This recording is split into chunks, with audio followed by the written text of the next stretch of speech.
মানবতা বিরোধী অপরাধের মামলায় জামায়াত নেতা এটিএম আজহারুল ইসলামের মৃত্যুদণ্ডের রায়ের বিরুদ্ধে রিভিউ আবেদনের শুনানির জন্য আগামী মঙ্গলবার ধার্য করেছেন আপিল বিভাগ।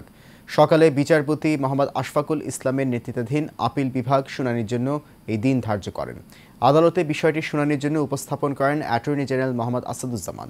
2019 সালের 23 অক্টোবর মানবতা বিরোধী অপরাধের মামলায় জামায়াত নেতা এটিএম আজহারুল ইসলামের মৃত্যুদণ্ডের রায় বহাল রাখেন আপিল বিভাগ।